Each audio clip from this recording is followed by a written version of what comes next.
Good evening. How's everybody? Hello.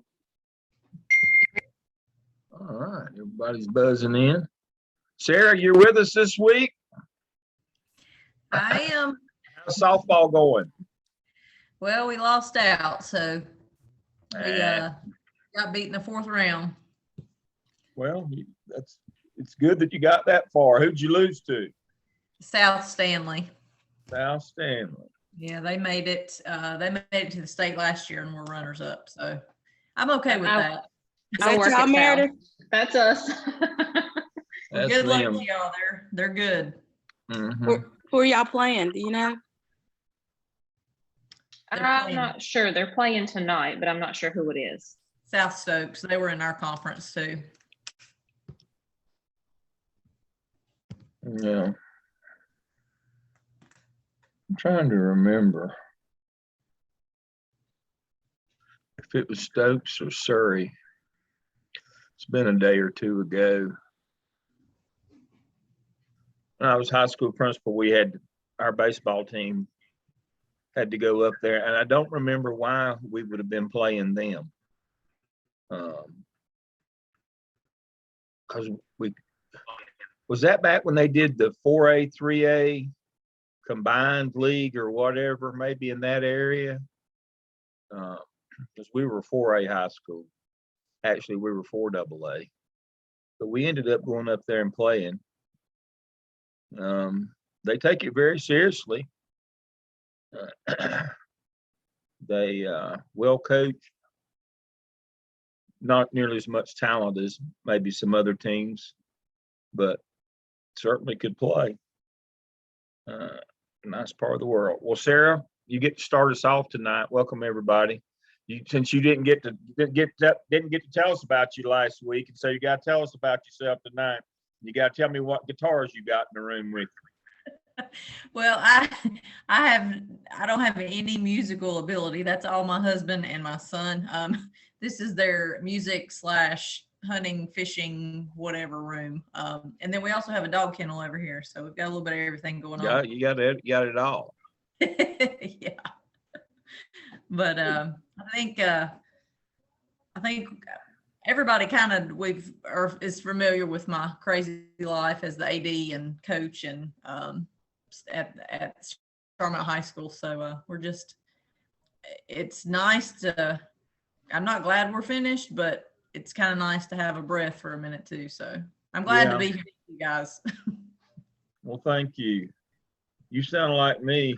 A long time ago when I was a high school teacher, my best friend was the band director, and he categorized my musical ability as being able to hear a door slam. And that was pretty much it. And so, but I do have the bug. I've always got a guitar within reach. I've got way too many, as a lot of other things in my life. But my favorite guitar story is I had to fire my guitar teacher. A few years back, I was taking lessons at the guitar workshop in Davidson. And so I finally had to tell him, I'm just going to have to let you go. And he said, why? I told him, I'm afraid we're going to get hit by lightning. And he said, what in the world do you mean? I said, well, you know, I'm a statistician by trade. And I understand probability. And the chances, the odds of the worst guitar teacher in the world being paired with the worst guitar student in the world, there's a better chance of getting hit by lightning. And so I think we might better quit. I do enjoy it, but I have no ability. I have none. Wasted youth on other things. And so but I do enjoy it. Well, welcome back, everybody. And so I hope everybody had a good week. We're starting to get some responses in on our first discussion board, and I want to remind you to go ahead and start this week on your discussion board. And unfortunately, I wait every semester to see how long a crisis incident will occur nationally in schools. I only had to wait till the beginning of the second week. I guess you saw today, shooter in elementary school killed 15 today. There was a time, folks, when I didn't do safety and crisis plan at all. And then there was a time when I did it last. Now I have to do it first. And that's the nature of the beast. And so for those of you who haven't gotten out and gotten started on task one, you got to compare in your chapter from the book, what it says it ought to be, and the PowerPoint or the presentation from last week that's under Zoom session 1 on what a crisis box ought to contain. You got to look at that. You've got to do a facilities inventory, and if you don't have one for your district, you can use mine that was also posted under Zoom session 1. But unfortunately, we have to get out and do those things now. Safety, security comes first, unfortunately. And again, a reminder that simply documenting things that are bad at your school and not getting them fixed and depending upon maintenance or somebody else, when it comes time to get sued, those guys will all run for the hills. You'll never find them. It'll be you. And so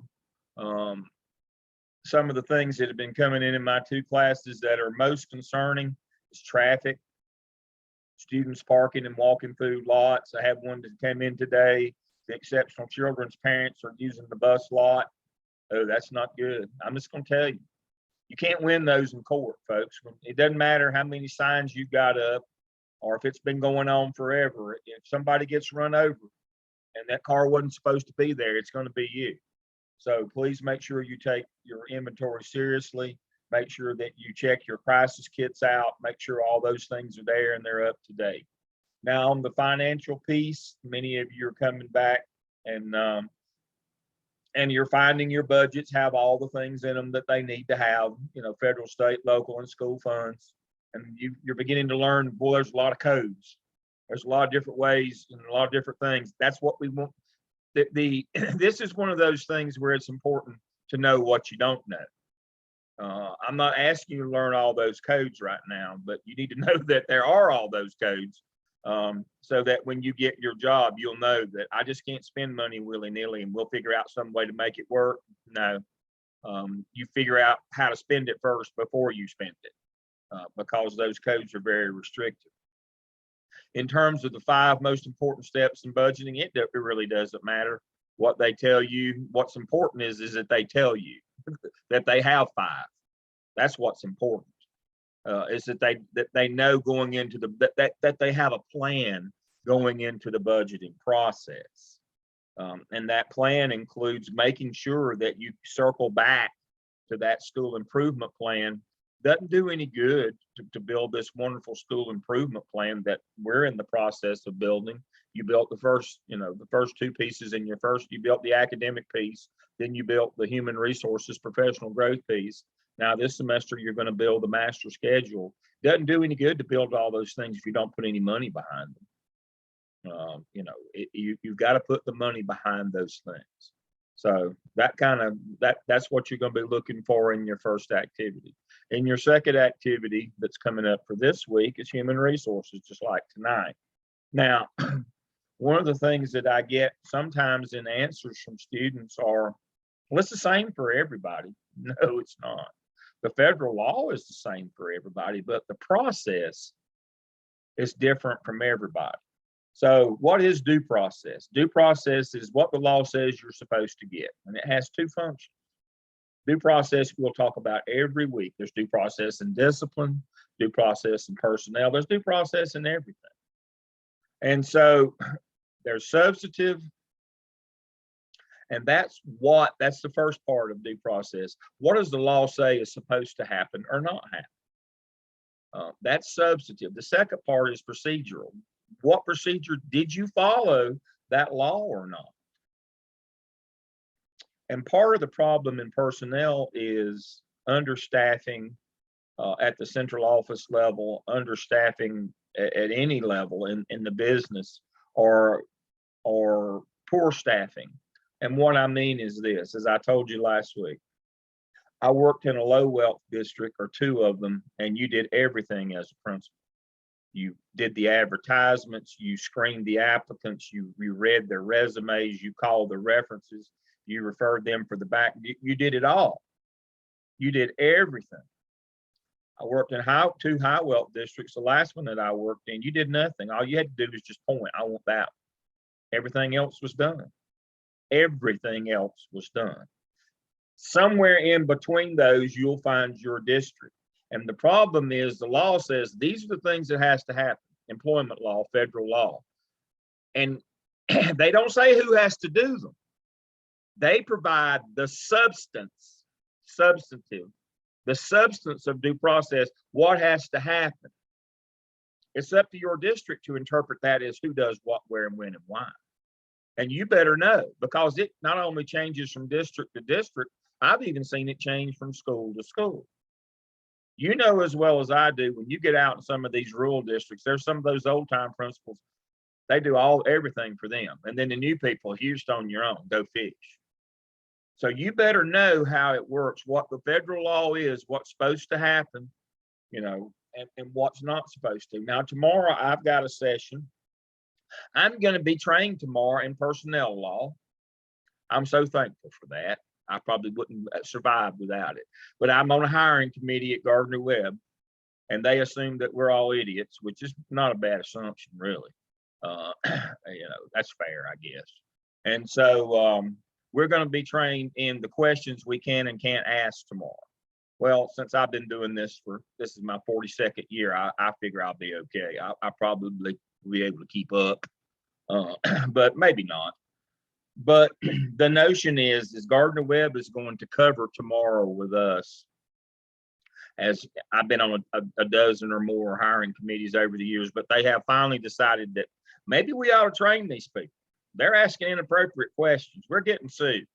And so they're going to try to actually give us a heads up. We're going to have an hour session tomorrow and they've sent us some documents on things you can and can't ask.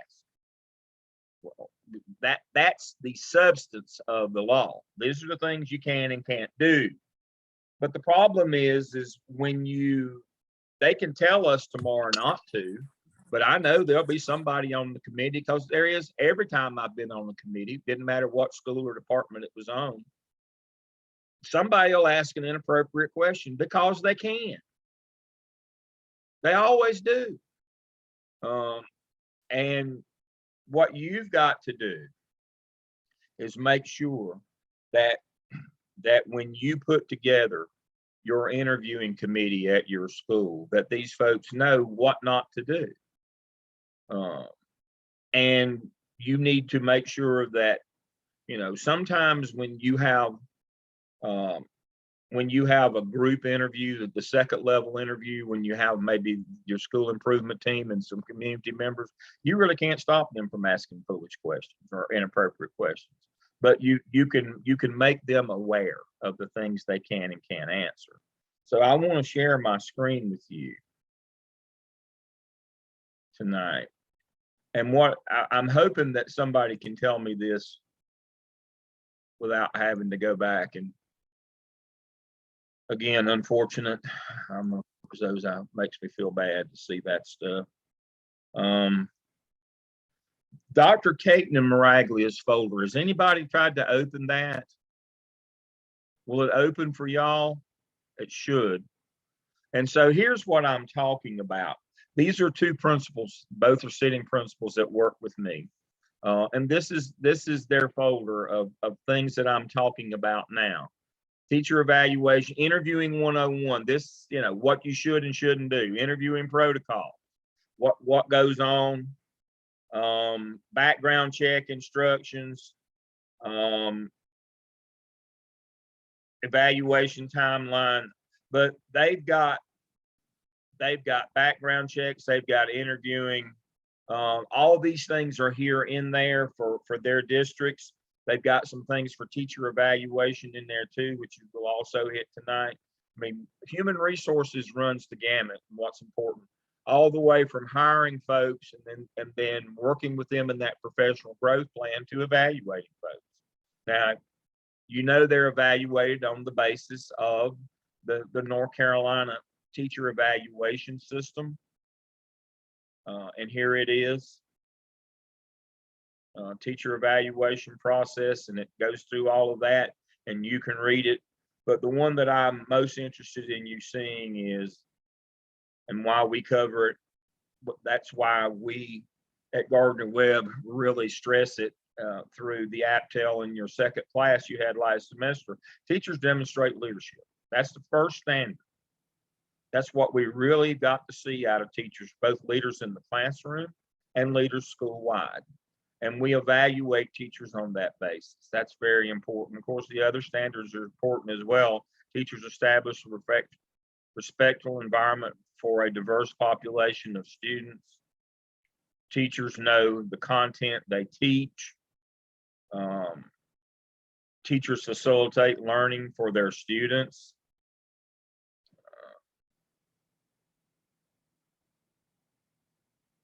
Teachers reflect on their practice. Those are the 5 most important. But obviously, here's the manual. Here's the things you'll be evaluating them on. Teachers contribute to the academic success of students, and it goes through all these things. And so we start out with the notion of we've got to hire good folks. Let me stop my share for a second. We've got to hire good people. What is the process that gets us there? I would advocate that you need more than just you. You need to involve teachers, assistant principals. You need to involve everybody in this. Now, generally, that wasn't always done. But I think if you bring more people in, you get a better notion of who you ought to pick. If you've got anybody to pick from. But when you do that, here's where I'm circling back to. When you involve more people than yourself, who knows the law, and if we'll assume you'll follow it, that's the biggest problem on that procedural due process is some nitwit always ask an inappropriate question. The upside is the group doing this is you get maybe a better decision or a better fit. The downside is that due process piece, that somebody asks an inappropriate question and violates that person's EEOC rights. The upside of being in a district where you do it all yourself is you can pretty much weed through and pick who you want. The downside is if you miss a step in that substance, in that substantive due process, you miss a step, you forget to call a reference, you don't do a background check. Again, these are the things that jump up and get you, is in the substantive piece is you skip a step or you pass over it or you forget it. Ooh, that's bad. Or in the procedural piece, you have somebody who asks an inappropriate question. Those are the things that land you in court on the hiring process, quite frequently, by the way, unfortunately. So those are the 2 things, those are the 2 areas you got to be concerned about due process during the hiring piece. We know once we hire them, we've got to induct them, get them a mentor, work with them on their practice, teach them to be a leader in their own classroom, and then use those classroom leaders to be leaders in the building. Where you did the APTEL last semester, we looked at Marzano's best practices as a way to determine who's a leader in their classroom. We used Whitaker, teaches other teachers, involved in budget, involved in personnel, involved in school improvement team, involved in curriculum, those kinds of things, those leadership positions. And the notion is you want your best teachers to be your teacher leaders. That's an important part of evaluation. It's the #1 standard. Teachers are leaders in the building. That's the way you create a culture of teaching and learning. So that's how personnel starts. That's where we go. You know that different teacher categories have different numbers of observations. Beginning teachers have how many now in North Carolina? Anybody know? How many formal observations? They have to have 4. That's exactly right, Maggie. Maggie's an AP. She ought to know this stuff. She lives it every day. They got to have 4. That's a lot. Anybody? No, I don't know this question.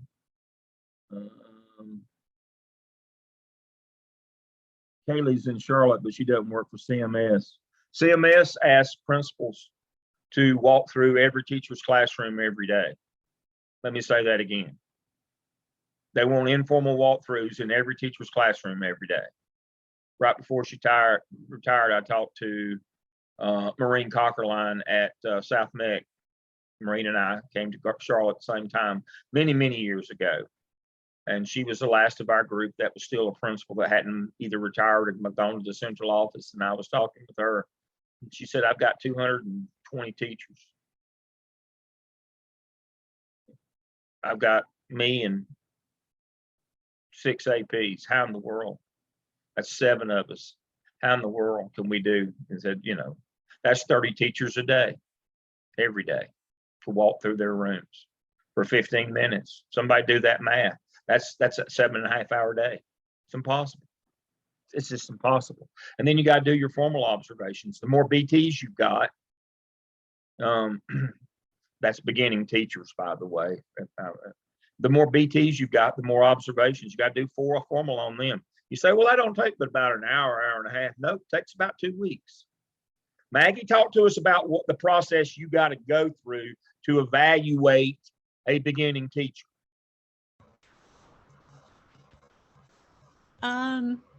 Just in general, like the evaluation process, or just beginning teachers? Beginning teachers. I mean, you got to make contact with them and tell them that you're going to come. You got to do a pre-conference. Walk us through all the different stages and steps that you've got to do to evaluate, to do a formal evaluation of a BT, a beginning teacher.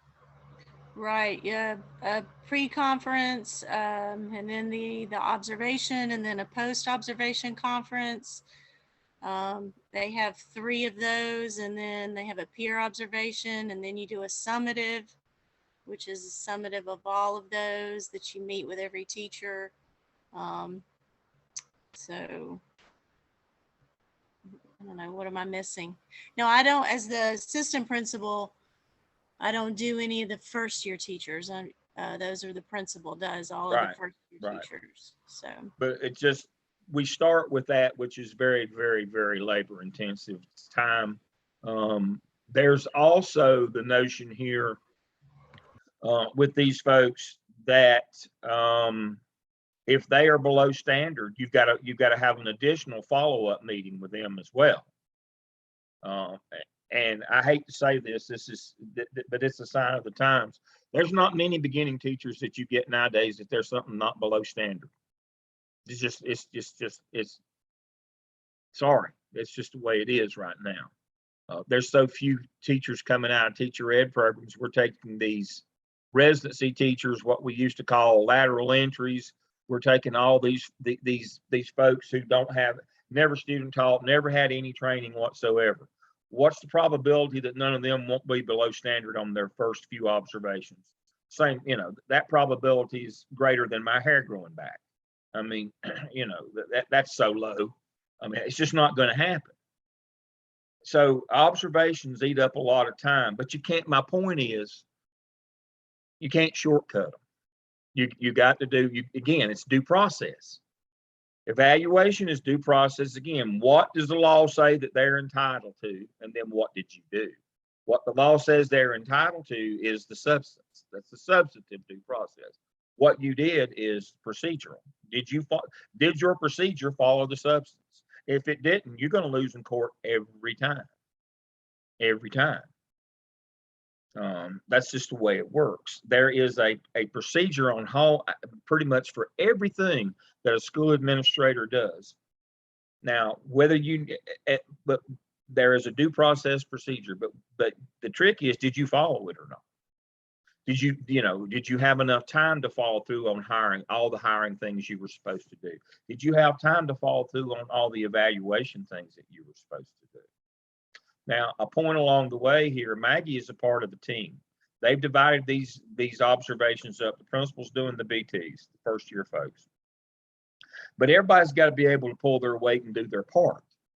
So one of the things that I always encourage my students in 603 to do is talk with your district.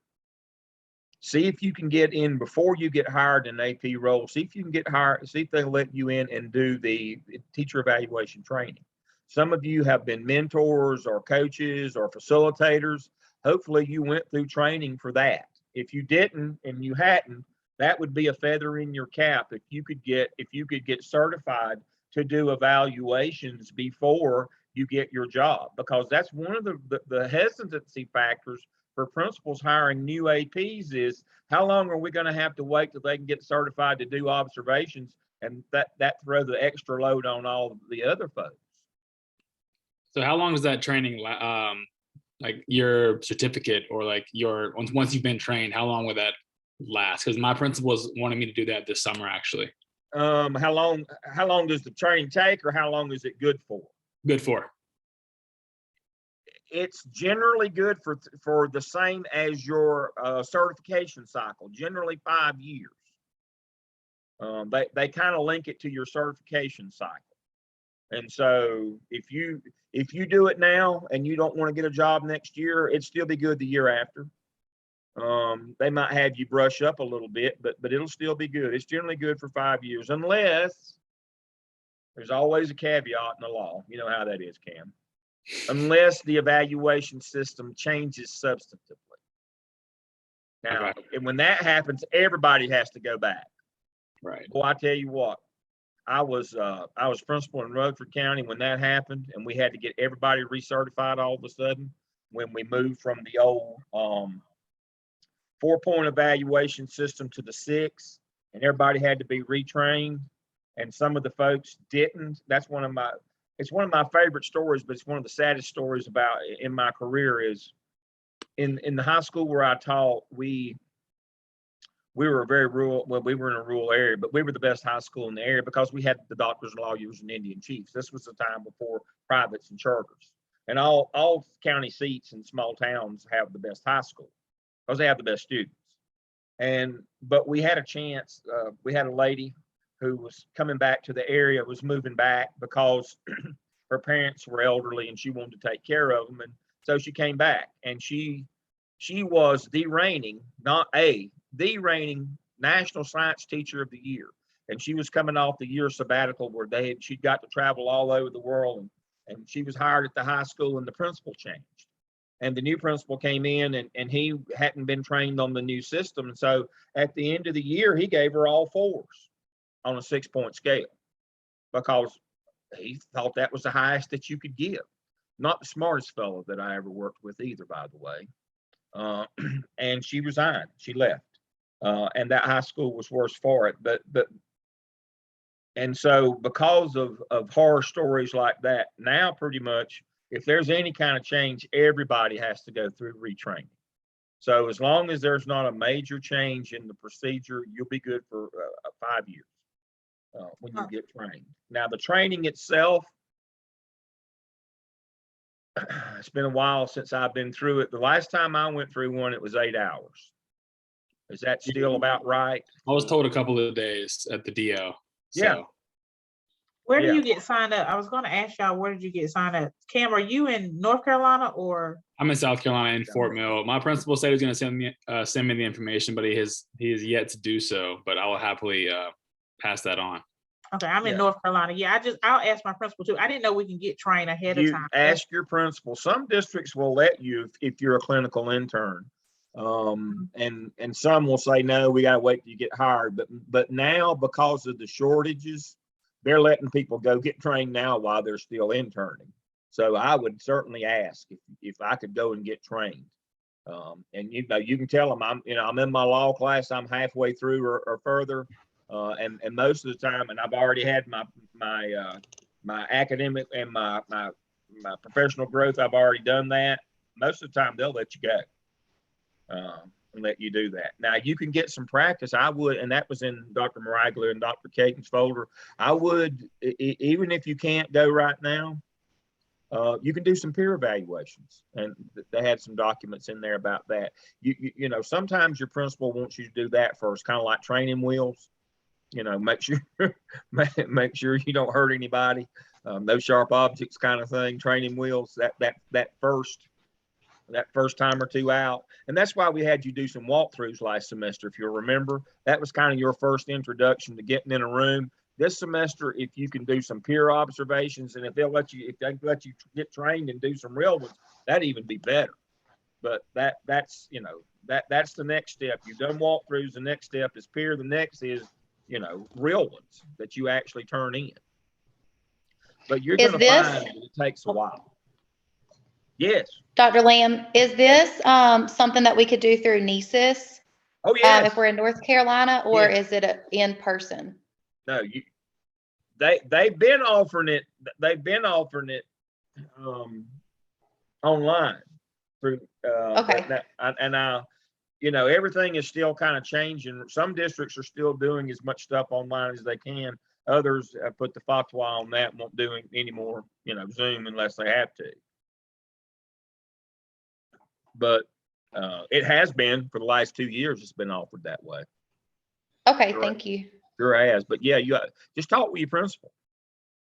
Talk with your principal about that. Just, you know, get out there and put yourself out and start, you know, and start doing that. And again, there's some really good documents. Let me share my screen again.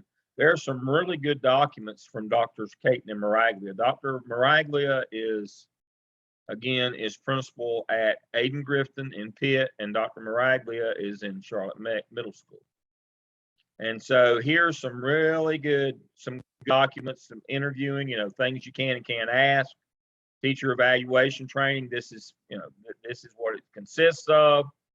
COVID peer mentoring. Here's those. A copy of beginning teacher meeting topics and schedule that you do with them. Here's the program right here, artifact matrix for, so all the things, mostly all about teacher observation. These are real documents here. This isn't stuff from the textbook. This is stuff that sitting principals use right now. This is copies of them. So you can spend some time with this shared folder. This is really good stuff, I'm telling you. It's to the point. It's not textbook stuff. It's what we use in real life. This is really good stuff. And again, that's under our Zoom 2 tonight is where that is located. Okay. Now, there's a good PowerPoint, and I try not to read PowerPoints. There's a good PowerPoint on hiring decisions. It's all about relationships, and here's the law. You know that the principal recommends to the superintendent to the board. So you don't really hire anybody, so you can't say congratulations until the board actually votes on them. And how that actual legal process. So you can't be offering people jobs. I mean, most of the time your HR department will do that. Sometimes they'll let the principal actually offer the job, but it's contingent upon A, the superintendent's approval, and B, the board voting on it. So your offer is only an offer. It's not a contract. That's part of what you need to know. Subs better than a bad hire. You know, it's just some common sense kind of things on this, and you might want to spend a few minutes with that as well. You know, establish protocols and stick with them. That's what I was talking about. Your protocols, that's your procedure. That should match the substance of the law. Make sure you stick to them. Generally, folks are pretty good about doing that. The problem comes is when you try to involve other people, and they sometimes kind of deviate from the plan. So you have to be careful about that. I'm hoping that last semester they went over the EVOS lesson plan with you. Do y'all remember that? I think I did in a coaching session or two. Let me touch upon that again right quick. The last standard that teachers are evaluated on is that they play a role in student success. And one of the ways that we measure that now is with students' growth. And growth is did a kid make a year's growth or not? And everybody kind of understands that. Well, that's part of the evaluation system for teachers now. And that's why you have EVOS portals at your school. You have a school growth score, which is, did 85% of the teachers in your building meet growth for their students? And for a teacher to meet growth, did 85% of her students meet growth, or his students meet growth? Now, the biggie, as I told you last semester, if you remember this, the biggie is you've got to make sure that your teachers understand growth is not a comparison. Growth is just, it's not a group thing. It's an individual child thing. And their predicted score that they've got to show growth is individual to them. It is not some composite. It isn't something that's pulled out of the air.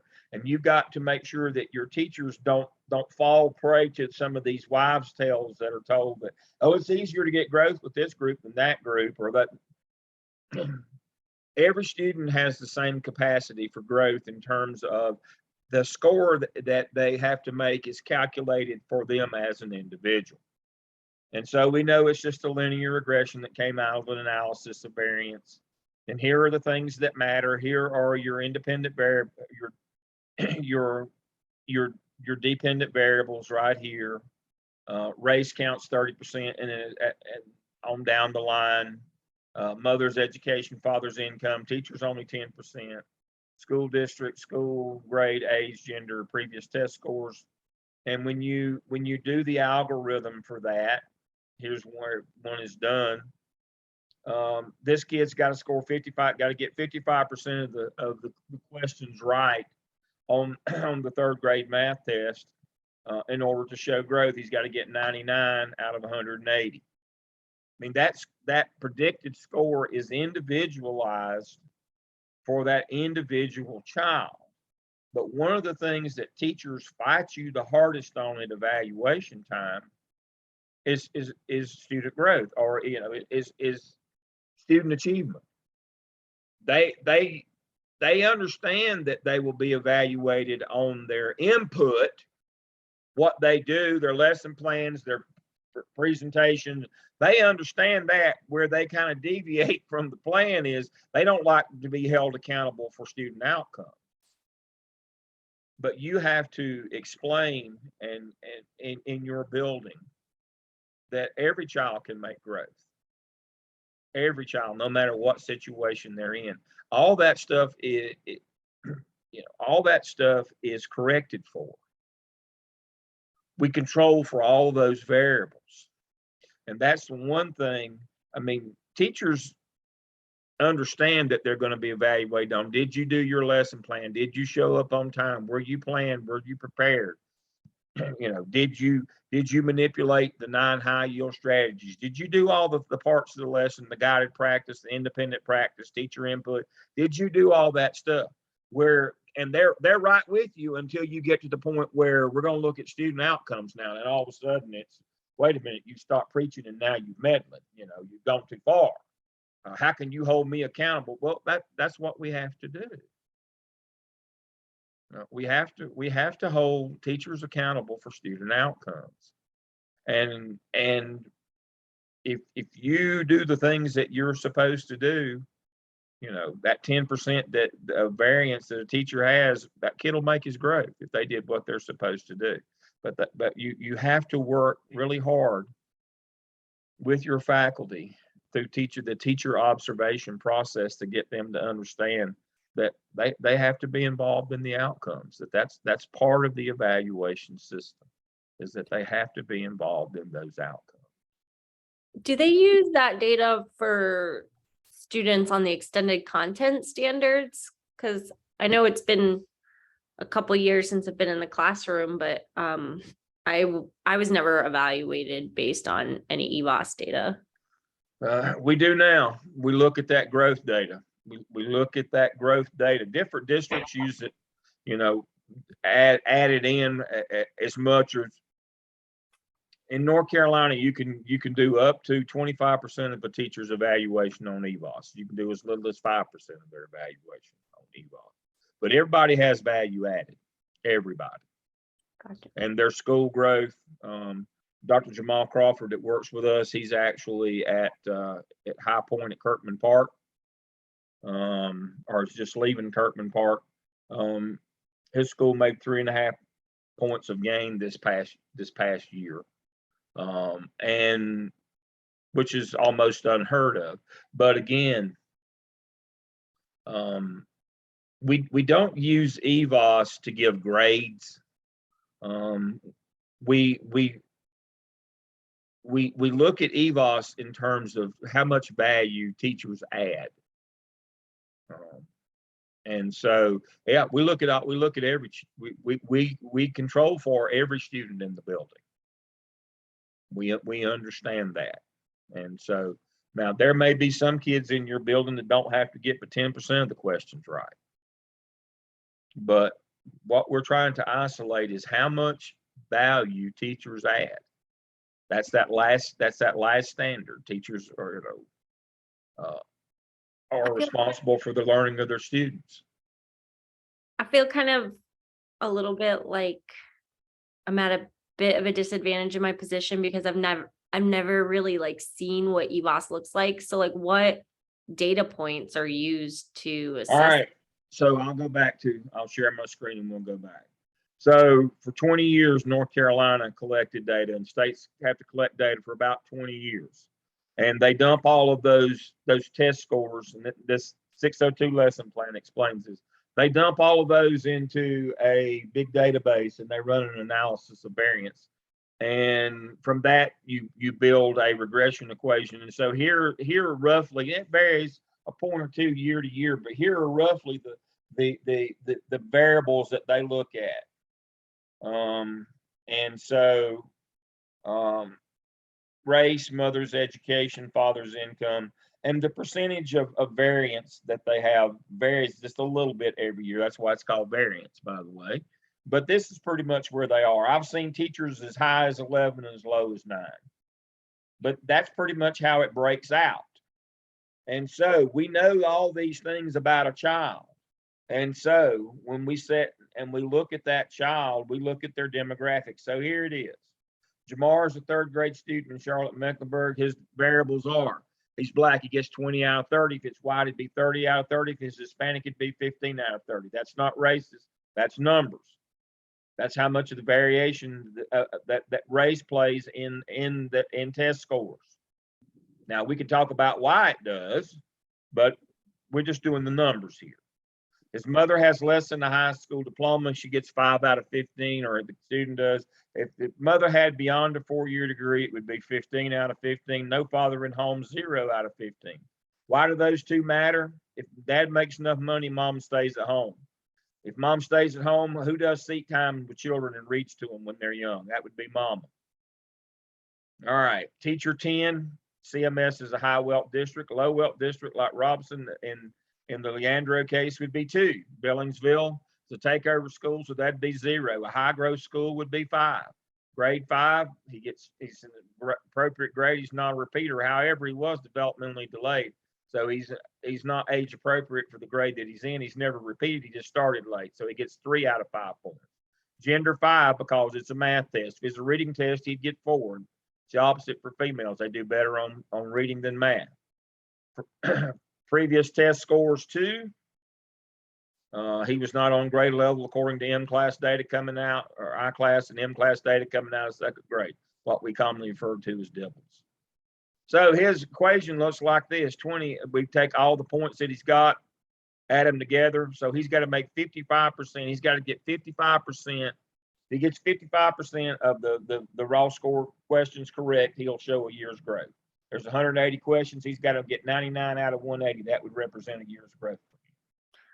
I guess I'm just confused because like my kiddos wouldn't have some of these data points. Like I worked with kindergarten through 1st grade, so they wouldn't have taken state tests yet. And They have M-class data.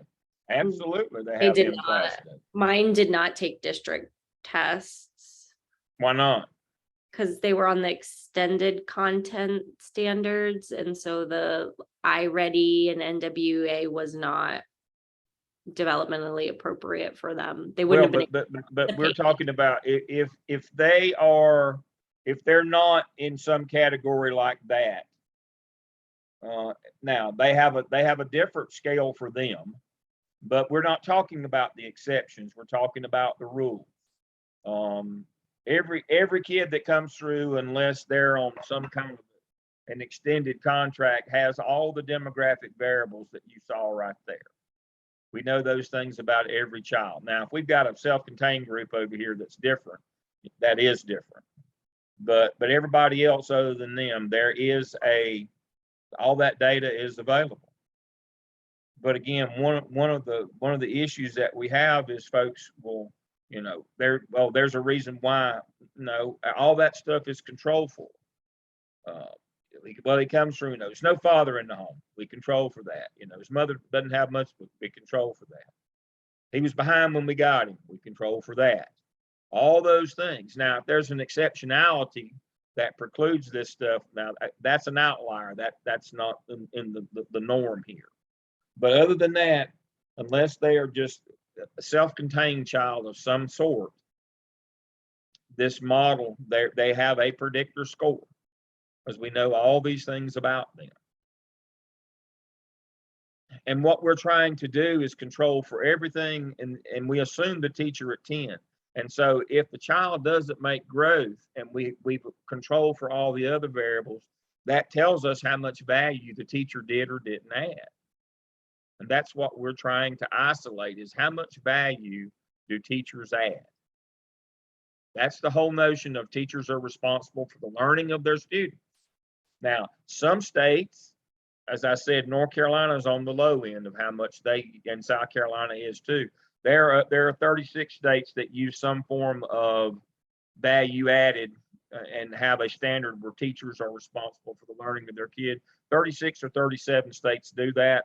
They vary in the amount that they count that in the teacher's overall evaluation. Now that does vary. North Carolina, it doesn't count a whole lot. South Carolina, it doesn't count a whole lot. There are a couple other states where it counts more than half. And that really does make it high stakes testing. When the majority of your evaluation as a teacher is dependent upon how well your kids do. And so that truly makes it tough. We are not at that stage in North Carolina. And as Caleb pointed out, there are some kids that are exceptions to this, but pretty much all the mainstream kids, but we do use a small portion of this, up to 25% for teachers in North and South Carolina. And so you have to be able to look at your EVOS data every year. And you have to look at your school-wide data to see how your teachers are doing. And you also, it gives you a roadmap as to what teachers do the best job with which kids. Every kid, every teacher isn't effective with every group or subgroup of students. We know that. Some people do better with the lower level kids. Some do with the better. And it's got to be based on talent, not on time. I think we talked about that last week. That's one of the things that you have to do as a school administrator, is recognize people's talent, develop those, but get them in the right place. Or as Collins would say, get them in the right seat on the bus. And it can't be based on seniority. Some of your older teachers want the highest achieving kids. Some of them aren't the best with them because they do a lot of rote and recall. It's your newer, more modern teachers who do more higher level things. Maybe they're better, and maybe they're not. But that's what EVOS helps you with. You can figure out who I should be pairing this teacher with which groups of kids. Dr. Lamb, I have a question. Do they ever take into, when they do this calculation, do they ever take into kids' attendance? Like if they miss so much of school, and they have to attend enough days to qualify. That's a qualifier. It's not a variable. Gotcha.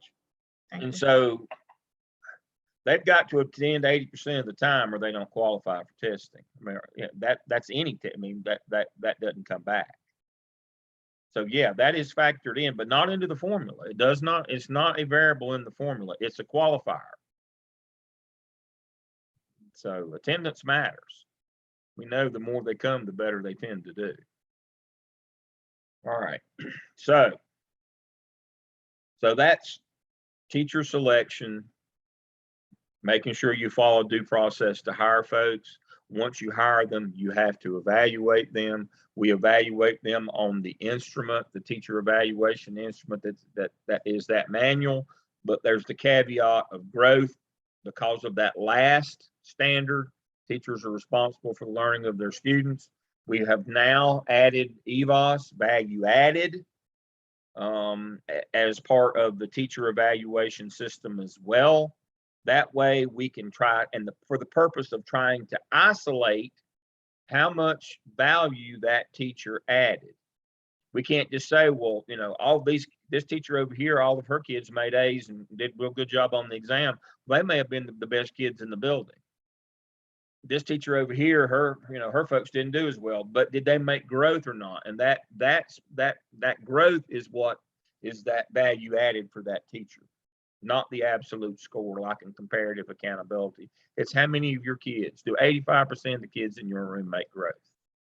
And again, growth is calculated on an individual score for students based on their demographics, not based on some chart or whatever. It's based on them. All right, so those are the activities. What I want to go back before we go to the OMA and talk about it tonight, we're going to dive in. I want to go back and catch our court cases from last week and kind of catch us up on those, because many of them go along with what we're doing tonight. So let me share my screen, go back to that document. Let me close that one and open this one, court cases. All right, so we talked about modern schooling, Brown, and the things that happened as a result of Brown. Look at that word, due process rights. That happened in school in 1969. All of a sudden, students and schools must be involved with due process. I told you that word's going to come back. That's the thread that's going to run through everything that we do, is there's due process. Which there's two, again, there's the substantive piece. What are they supposed to get? And you know, and then the procedural piece. What did they get? And so the Tinker versus Des Moines Board of Education in '69 says that students get due process and that due process must be observed in schools, that you're not a protected category. That means you've got to give applicants due process. You've got to give teachers due process on the evaluation system. You've got to get kids due process. Everybody gets due process in school. Exceptional children, there's due process for placement. There's a 90-day period to place exceptional children. And now North Carolina has added another 90 on top of that with MTSS, multi-tiered system of support. That's due process. One of the things you'll have to do this semester is find out and talk to your intervention chair. What does your school offer? Got to know what you're supposed to get. And then is your school doing that? So due process came in '69, right on time for our class tonight. The next thing that shaped schools was in '71, the Swan decision in Charlotte, which was a national case again, which said that you had to use busing to integrate schools. You just couldn't rely on it to happen naturally. Educational amendments of '72 reaffirmed titles 1 through 9. Folks are still fighting those. In 1974, we finally, for the first time, got federal funding for special ed kids, and those kids got to come to school. 94-142. Public Law 94-142, Education for All. 75, again, we had another court case trying to do away with titles 1 through 9 from 65. Those people just wouldn't give up. And then our first attempt at differentiating pay in North Carolina happened as a result of the basic plan. So in 1982, 82, 83, a book came out. A couple books came out.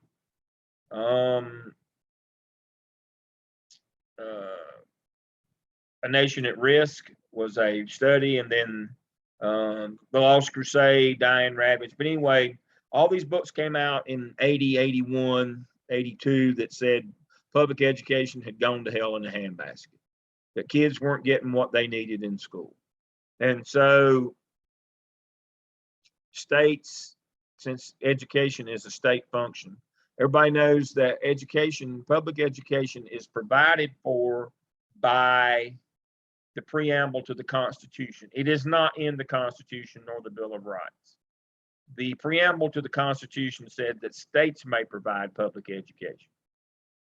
So it's a state issue. So in 1983, states started saying, wait a minute, we're having this crisis, you know, A Nation at Risk, The Last Crusade, all that stuff, that public education has missed the mark.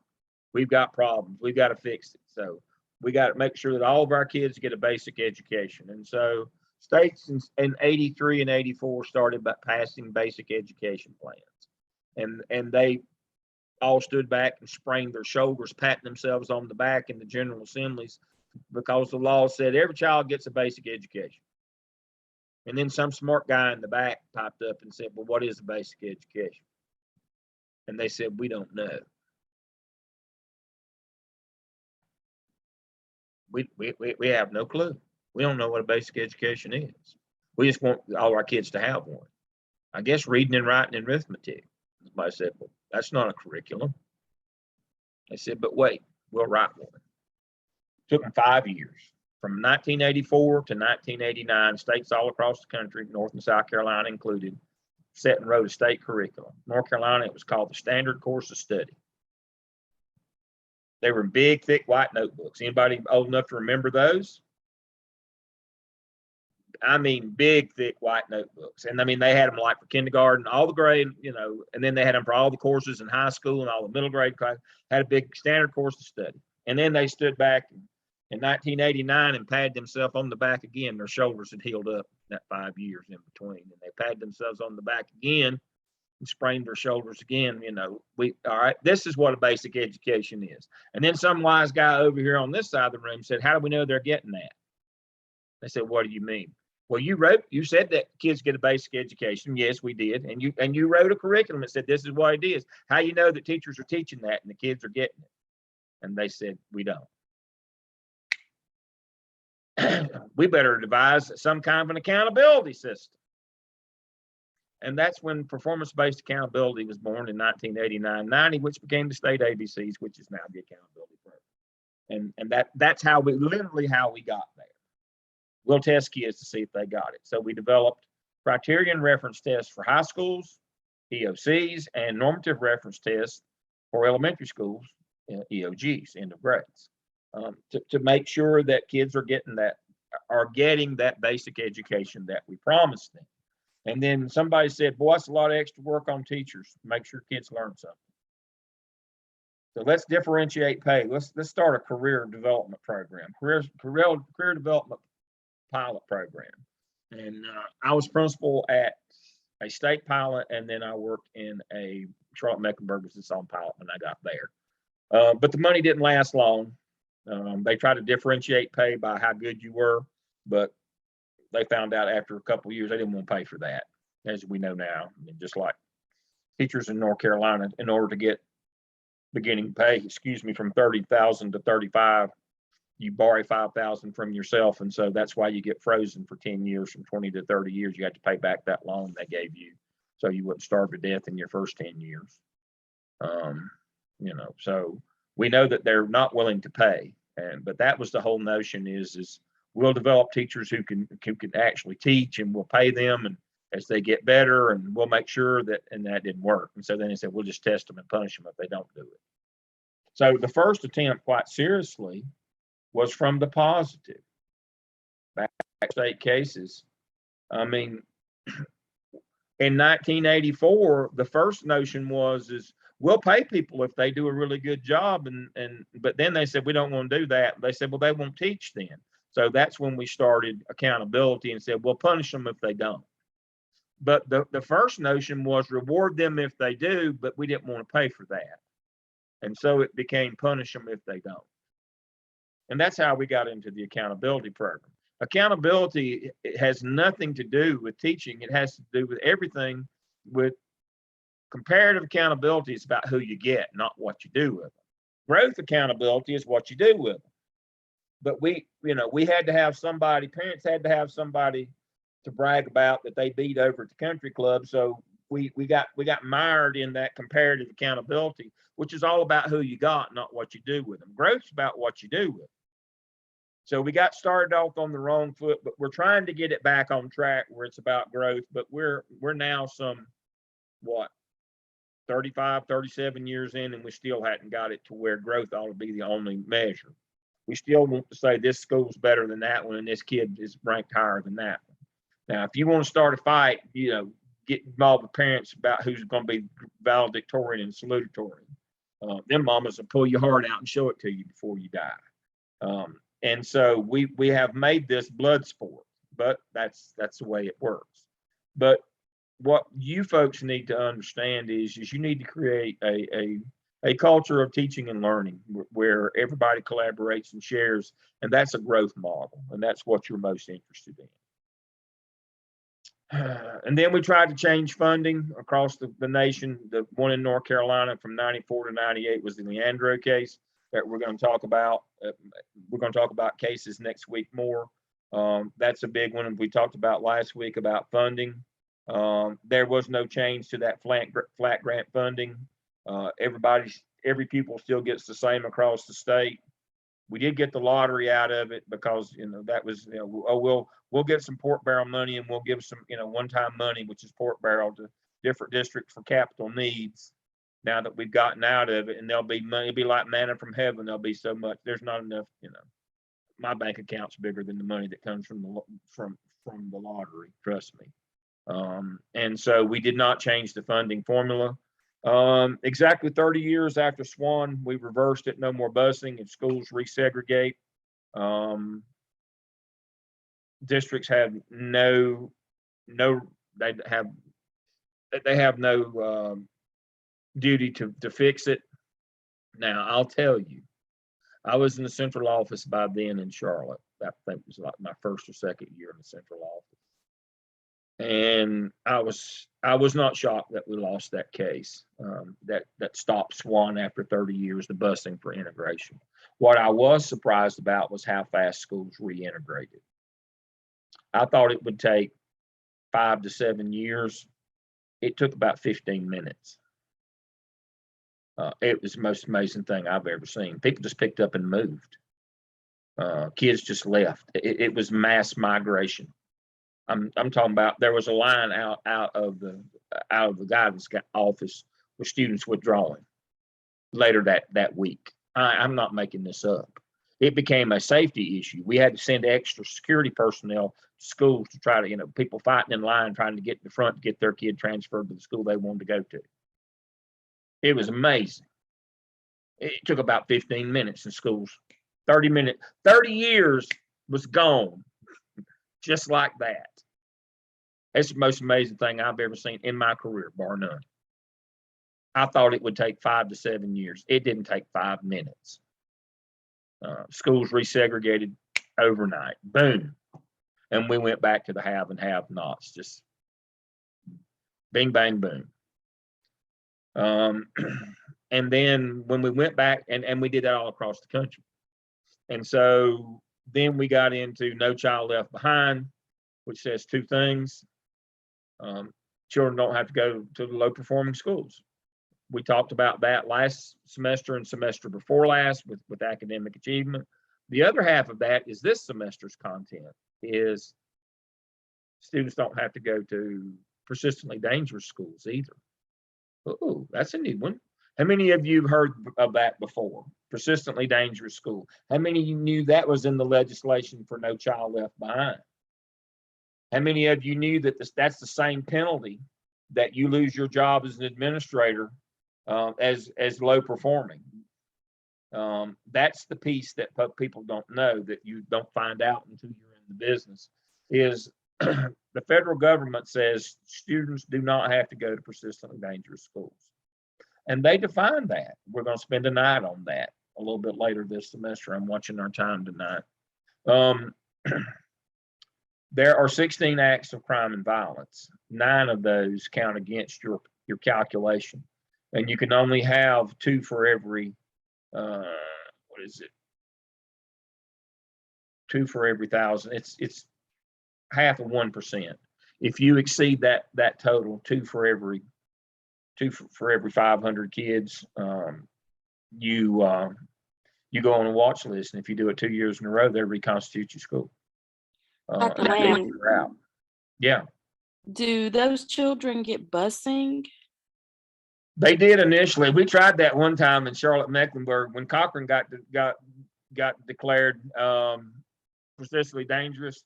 Some advocate in the community told them they should want to go to J. Robinson, which was down at Ballantyne. Those poor kids were on the bus 4 or 5 hours a day, and it was a disaster. So CMS after that said, we'll never. That's the district has 2 options: to reconstitute the school or let those kids go to a school of their choice. After that, they said, we'll never do that again, and so we'll reconstitute the school. But some districts try that, but it's a disaster when you do it. But yes, No Child Left Behind says no persistently dangerous schools. So And typically parents have to transport their children themselves. yeah, and they've done that to try to make them not do that. And so let's see where the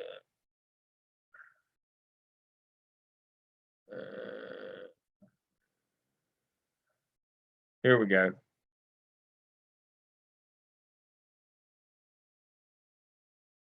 Oh, it's good to know. Let's see if this one. And so here are, we're going to spend a lot of time. All right, here are the ones that count against you. These are the offenses that must be reported. These are coded PD in Power School. That means persistently. These are the ones that count against you. Persistently dangerous. You can see right here. These are the ones that count. Homicide, assault resulting in serious bodily injury, assault involving use of weapons, rape, sexual offense, sexual assault, kidnapping, robbery with a dangerous weapon, and taking indecent liberty with minors. Now, remembering I'm an old-time Baptist, in the back of this same manual from the state is a graphic detail of all of these things.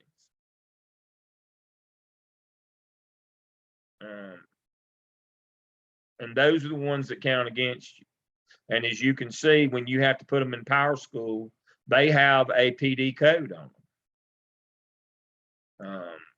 Now, the biggest problem that we have, one of the biggest problems that we have in the central office when I was in charge of this, is people cheating.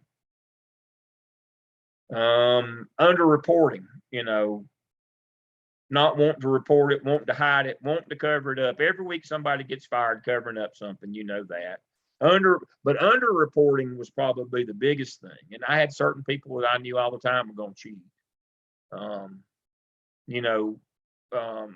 Underreporting is when, for example, it didn't catch my eye that there was an assault without injury over at our one of our public separate schools in Charlotte. Morgan School is for what used to be called BEH kids and Williams, the violent kids.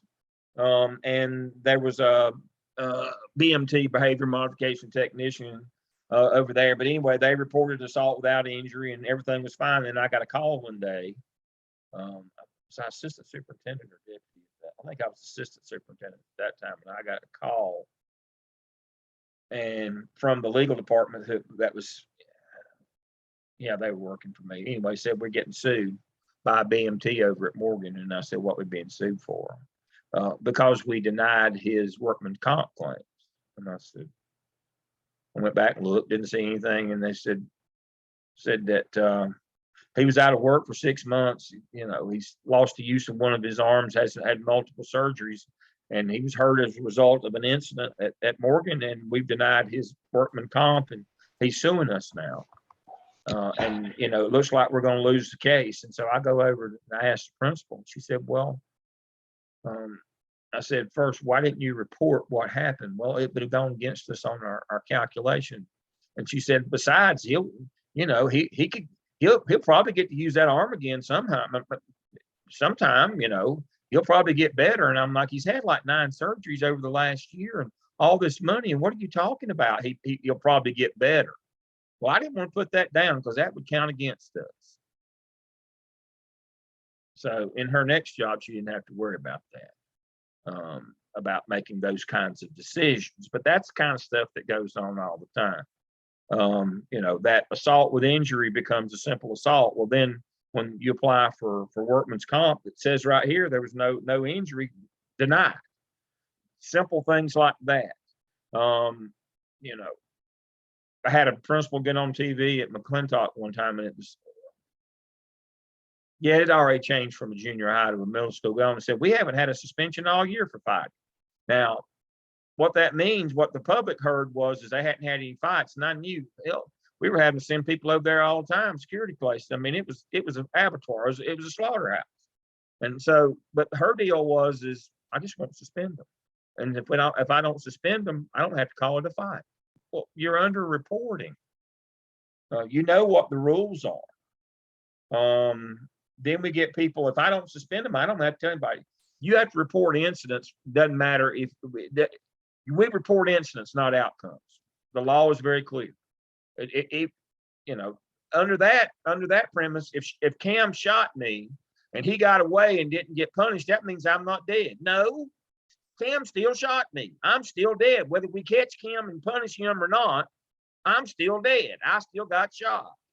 But 95% of the school administrators, until they get fired in large districts, think, you know, it's nothing. If I don't suspend them, or I can call it whatever. No, you can't call it whatever you want to. But they're trying to beat that persistently dangerous. Here's a way: do antecedent behaviors. We're going to talk about that on discipline night. Do some antecedent behaviors so the little things don't become the big things. And I'll show you the links to, you know, how that works. But the notion here is that's the one that everybody tries to beat and cheat, just like cheating on tests. If you don't watch people, they'll cheat on tests, and even if you're watching them, they'll still cheat if they can. Well, they do the same thing on disciplinary data because of No Child Left Behind. It has been more of a detriment to schools getting better than it has been a benefit, because it drives everything, the behavior underground, and we just start cheating rather than talk about what we need to do to fix it. Meredith, you got a question? I do. So, and I hate to give an example because it's going to look like I'm outing some things happening in my school and district, but if you as a principal are trying to, like, there's a situation and it needs to be reported as one thing, you call your district contact and they tell you to report it as something different. Where is the principal do you stand if your district's telling you to report it as this when it really should be a reportable offense? Not one of those that you get dinged for. It's nothing on one of those, but Well, they're afraid of numbers looking bad and they want the lesser things. They want it coded as a lesser. Unless it's the superintendent, I'm not listening to them. Because that person's gonna have amnesia when you get caught and go to court. Yeah, we've kind of had several little things, and it's our director of student services that the principal contacts. You know, and then it was separate situations, but it blew up. So. Yeah, but see, in the hierarchy of things, when you know, in people who matter, that person's the same level as the custodian. Would you let the custodian give you advice about how to do this? Well, in court, that person has the same status in court as the custodian. That's not a line administrator. That's the staff, same as the custodian. Unless it's the superintendent or the superintendent's designee, then I'd tell that person, you know, to keep their opinion to themselves. And that you're calling them shows, I have to question if you're asking them. But no, you can't listen to them. No, No, no, no, no. And the manual tells you that. That you have a person in your district, the superintendent or the designee, that you can ask for a clarification on. Nobody else. Nobody else. That manual I was just showing you, it tells you that. Unless it's the superintendent or the superintendent's appointed on paper designee, which is generally the deputy superintendent, then that person's opinion is same as the custodian. And custodian might be better than that, because custodian is not trying to hide anything. And so somewhere in here, I've got the sheet where you have to sign off on that. Superintendent has to sign and the designee has to sign. I've got one from the last year that I worked in schools. Just trust me, I've got one. But there's only two people that you can ask. That's it. Now I used to get those all the time, but that was my job. I was number two. That was what, all the bad jobs I had. It was really a number two kind of job too. So, but yeah, that's the only person. People like that in student services. Oh my, don't get me cranked up on that. Because when you go to court, that person's not going to be there. And even if they said, I told him not to, I mean, who is this? I told him to do this. It won't help. Nobody can give you permission to break the law. And the designee or the superintendent will not do that, because they know that. Nobody can give you permission to break the law. And so I would not be calling that person for advice, or I would not be listening to unsolicited advice from them. And so on discipline night, we'll get into that in a big way. But the whole notion here, back to our court cases, is no child left behind said, no low performing schools, no persistently dangerous schools. We work harder almost than anything else we do to try to beat those two statutes. We cheat terribly on tests. Every chance we get, if we get a chance, we cheat every time we can. We try to underreport, cover up, everything that we can do, punish students who report crime. I mean, and it's not changed. It's only gotten worse. It's not changed. I'm sitting in the county right now tonight. I'm not at my home in Lake Norman. I'm at my other place. I'm sitting in the county right now. About a few years back, hired a new principal at the middle high school. There's 3 high schools. There's the upper level, the middle, and the lower high school, because of the populations that they serve. And the first year he was at the end of the first year that he was the principal at the new high school, their standardized test scores, EOC scores, jumped 20 points. That's 4 standard deviations. That's 0.003 of a 1% probability that could happen. They didn't change teachers, it didn't change students, and they jumped 4 standard deviations. Somebody asked me what's going on. They're cheating. I can tell you. I don't have to go look, but people went and looked. They wanted to see the miracle. We had to go see the miracle. It was like they thought it was going to be a stain on the wall, like the in the Shroud of Turin, or the stain of the baby Jesus on the wall. They wanted to go see this miracle, and they went. And they said, well, they were just all kind of sitting around. We didn't see much of anything, good or bad. But all things must pass. Couple 3 years, and he strutted around like a peacock. I'm holding him, back to that old 80s ridiculously stupid and fraudulent effective schools crap. How do you get test scores up? Yeah. Have high standards, expectations and standards. Well, I can expect to get up on the roof, and I can get up there if you'll give me some steps. I think we call that scaffolding, don't we? But I'm not likely to get up on the roof if I just have to get back and get a run and go and try to jump up on the roof. If you'll explain the steps to me, we'll execute them and see what happens. But that old high expectation stuff, and everybody was like, this, we can't see anything going on. And there wasn't. That was back during the time when they were letting the state test show up 2 weeks before the test. They'd take and make copies of it and hand it out as a study guide, and kids would all wait till the end of the semester They'd hand them the test, they'd study it for 2 weeks, and then they'd take the test. It's a miracle, you know. Well, that all went well and good for a couple, 3 years until Common Core hit, and all of a sudden it was, we're going to give this test. And oh, by the way, it goes back, because it's a national test, it goes back to the old rules where, just like when I was a high school principal, you pick the test up the morning of the test, the teachers are waiting on you in the cafeteria, you come back, you hand it to them, they go and give it, they come right back and hand it to you, and you have it back over at PD for it to be graded by lunch that day. It didn't actually ever go anywhere but to the cafeteria and to the rooms, and then back to the cafeteria, and then back to where it's from. But so when that happened, so here's your pop quiz for the evening. 3 high schools in the county. One had been scoring 75, one had been scoring 65, and one had been scoring 55 forever, because that's the populations that they have. The school had been scoring 65, all of a sudden went from 65 to 85 in one semester. 65 to 85. The only thing changed was Princeton. And they stayed at 85. And, you know, the upper school was still at 75. And so when the Common Core test came, they had to go back to the old rules where you can't, the test is only there for the length of time that's only on campus for the length of time it takes to take it. The other 2 schools again scored.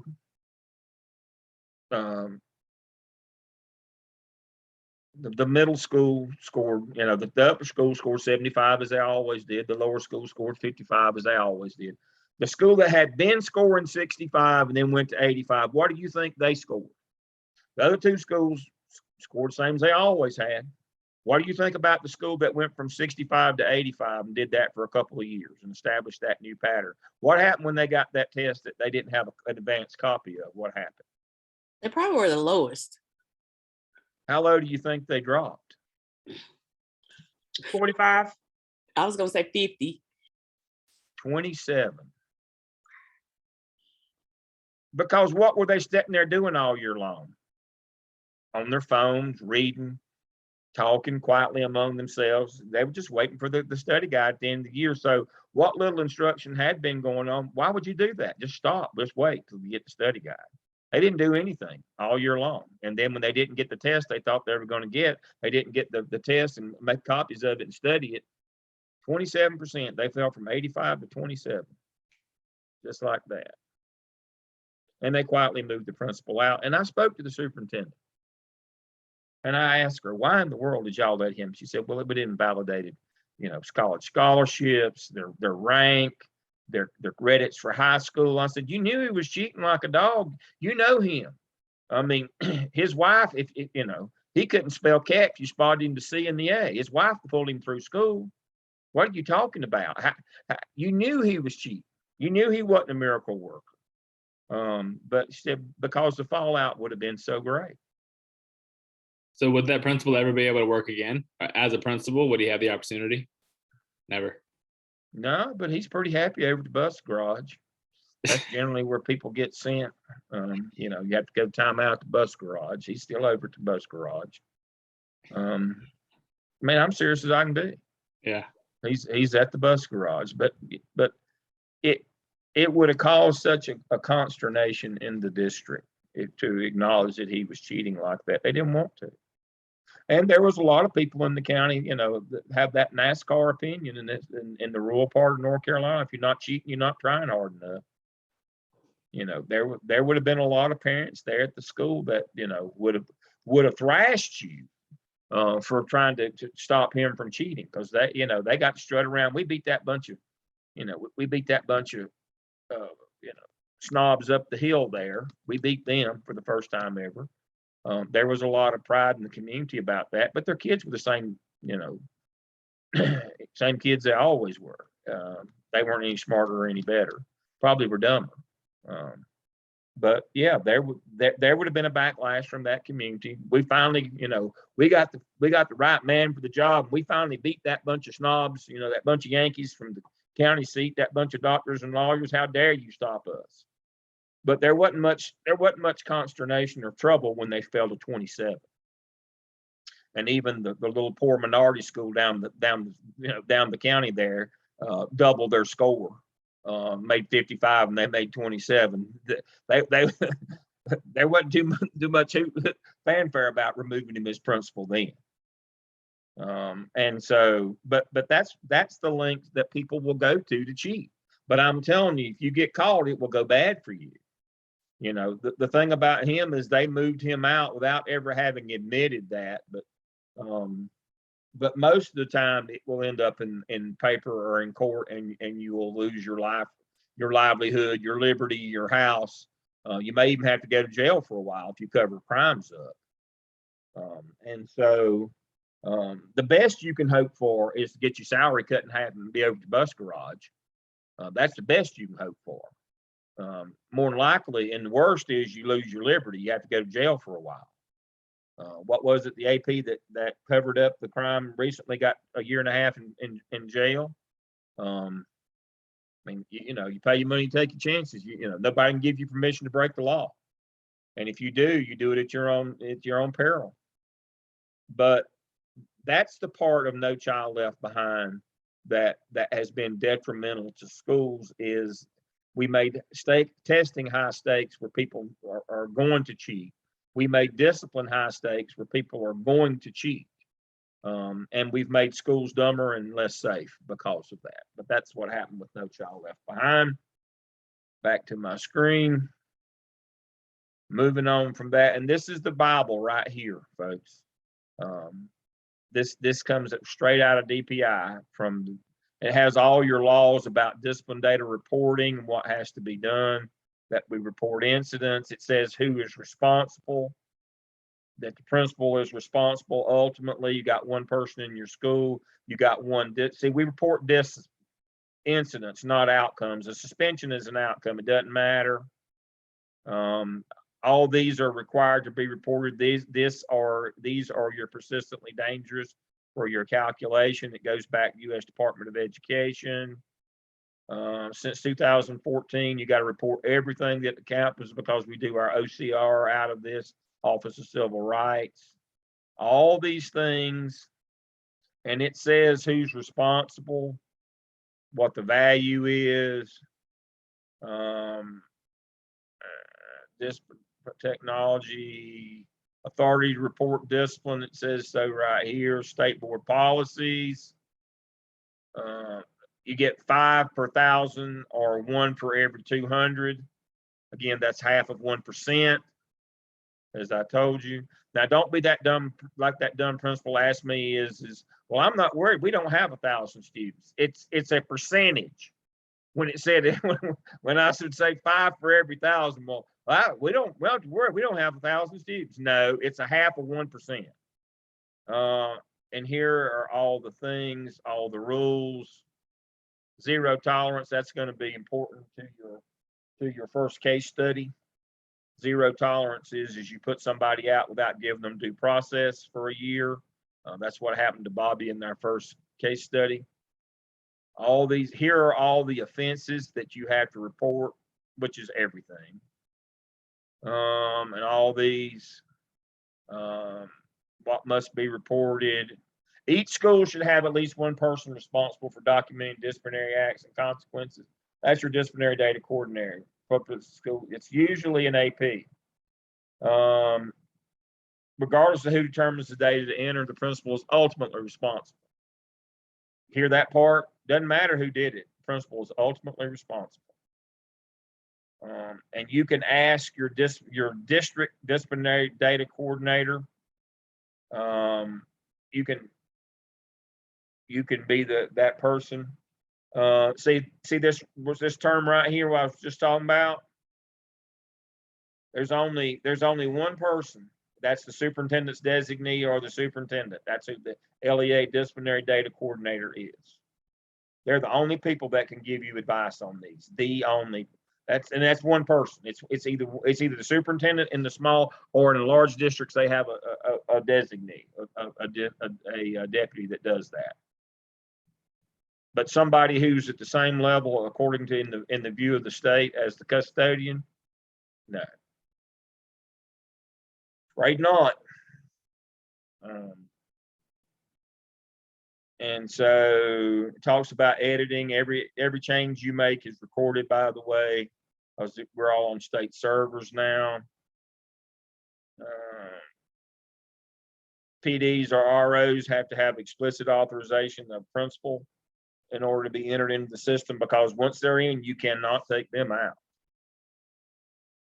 That doesn't mean that you don't put them in there. You classify them to something else, but you got to understand, if you put them in there, they're not coming out. So we kind of got wandered off, but that was all part of, this was all because of No Child Left Behind is how we got into all of this. And then the next thing we got into was, as I've already talked about, is EVOS, paper performance, lottery, PK scholarships, low wealth. The goal is eventually to get to 50-50 on teacher evaluations, EVOS versus evaluations versus EVOS data. We're nowhere near that. We're still probably at 10%. But that came along in 2010, and then vouchers and charter school expansion, and then ESA has come on since. But this is what has shaped public education as you know it. This is what has shaped that. These are the laws that got us where we are, for good or for bad. This is how we got where we are now. All right. Questions. Y'all need to just unmute yourself when you have a question. Just jump right in when you've got a question on something. You're asking good questions. All right, I'm gonna go back to the very beginning, really quick. You said you've seen multiple cases where someone asked inappropriate question and ended up going to court because of it. Yes. So I've interviewed around pretty good bit, and what I've seen a lot of is like they have a script or a list of questions. So these people are going off script, and not only going off script, they're asking inappropriate questions that can land them in court and possibly in jail. Yes. And they're administrators and on these leadership teams. You know, the administrators aren't the one that's doing it. It's these additional people that have these philosophical bents. I'll use an example of who was the clerk in Kentucky that refused to sell a marriage license to the two gay fellas. Mm-hmm. And she was celebrated by politicians, but when it came time to go to court, they all disappeared. You know, they had her out there, rah, rah, do this, don't do that. And she didn't understand that that's against the law. And she wanted to do it anyway because of her convictions, but she ended up losing her house. You know, she didn't have to go to jail, but she lost, boy, she got a big judgment against her. And all those politicians that were egging her on, they nowhere to be found. And so one of the problems that we have, and I'll show you the one that I got this week for the one that's coming up, the training for tomorrow. Part of the problem that you get is you have zealots or ideologues in your buildings. And so here are the problem questions at Gardner Webb. Let me show you. Let me go to this. That's a great question. Generally, principals know better because they've had a law class and they understand.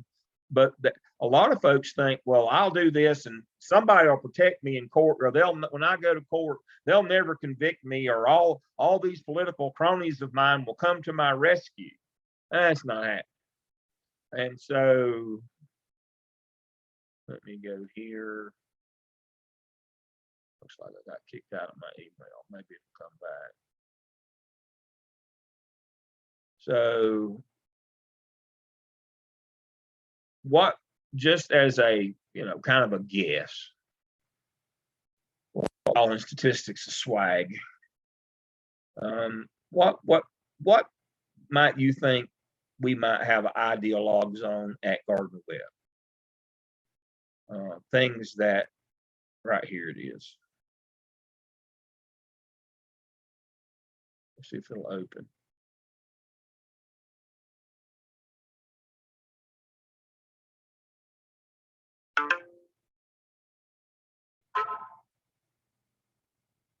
Okay. To do a verification to get in. All right.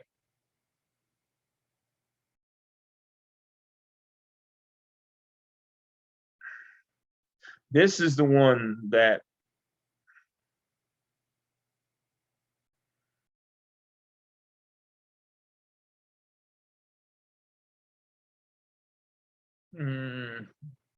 That's not going on.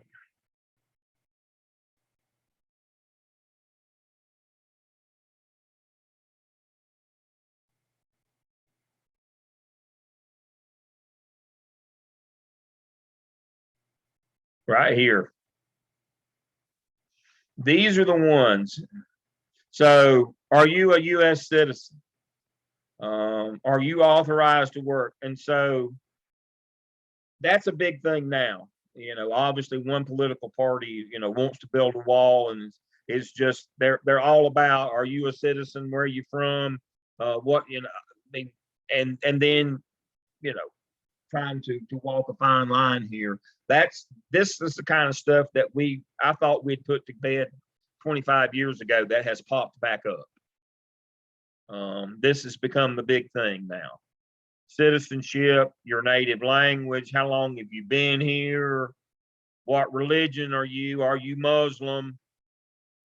Religious holidays, do you reserve, you know, Ramadan and all that, clubs, social. But yeah, it's kind of gone back to those xenophobic questions again. Of course, you can't ask anything about people's age. That's become okay again as well. I don't know why, but it has. The questions for women have come back. Do you plan to have children?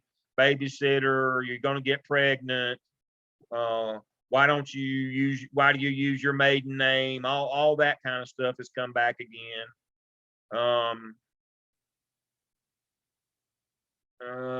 Gender identity has come back again.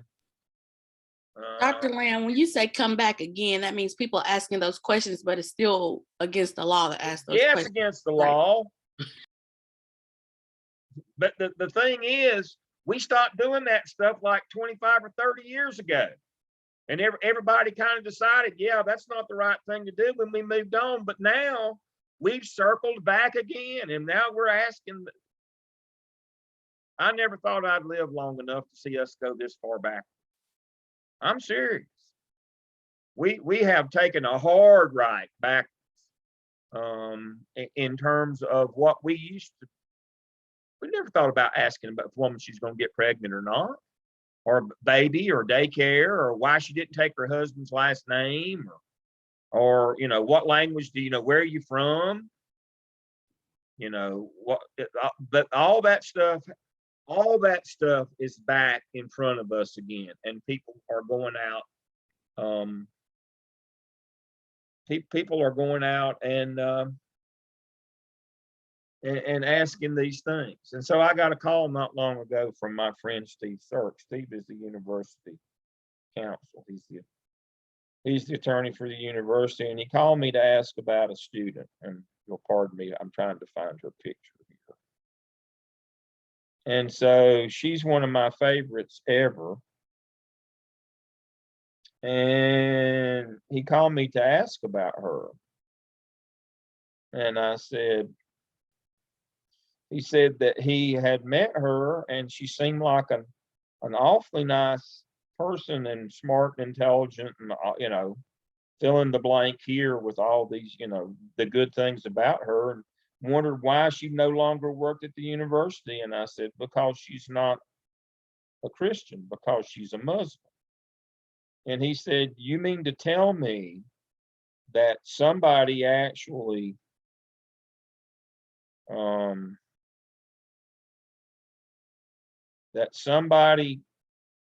I said, yes, she was a job, had a job here, and then she went for an interview for another job, and she was asked, and they would not recommend her because she's a Muslim. She's Jordanian.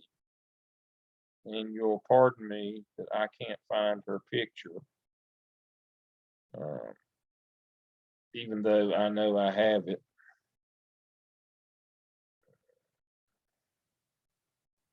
Let me see. Screenshots, downloads. Let's see if it's in this camera set here.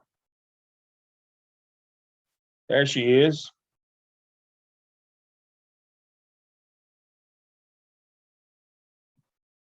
That's me and her at graduation. She was my doctoral student. and she's Jordanian, and she does wear what is it, hijab. She covers her head. And he called and he said, I can't believe that happened. I said, yeah. She had a job here. And then when she applied for another job, they asked her all this stuff. And not only did they not give her the new job, they dismissed her from her old job. Yeah. He said, we're not going to do that anymore. We're going to do training. We're going to do all this stuff. I said, you train all you want to, but it's not going to stop this bunch of bigots. I mean, you know, it's not going to happen. I mean, she was smart and good and kind and is nice, as good a person as I've ever met in my life. That she's Jordanian and Muslim has nothing to do with that. Her faith's just as strong as mine. But no. So to answer Cam's question, we've gone back. Yeah, we've gone back stuff that I hadn't heard asked in 20, 25, 30 years. We're asking them. People are, and they're taking it upon themselves to do this. And that's why I said school administrators generally know not to do that unless you're the village idiot. But the problem with bringing in these teams to interview people is you don't know what they're going to do. You think you know people till you get in those situations, and they just all of a sudden. I'm not saying that you're not allowed to think that way if you want to, but you got to understand what the law is. And that's what would scare me about putting an interview team together now of teachers and community members. I don't know what they're going to ask. And it doesn't matter how many times I tell them, don't ask that.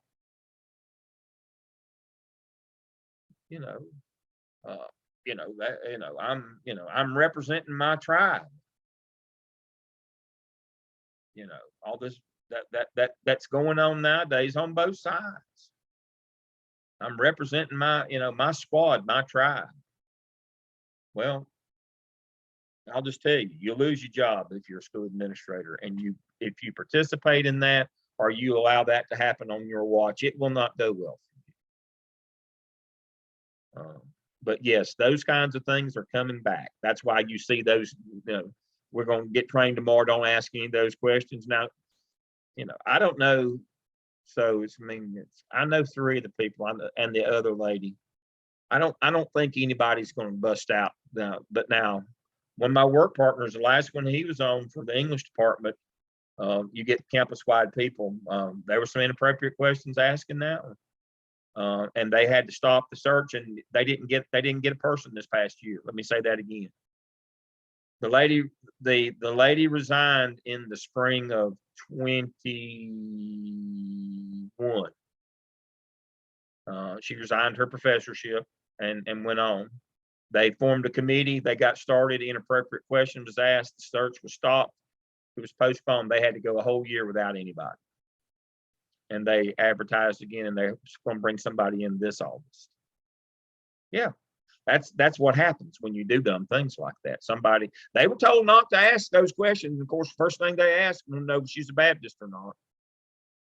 I mean, and so they had to start all over again, and they had to wait a year. I mean, the whole thing got flushed.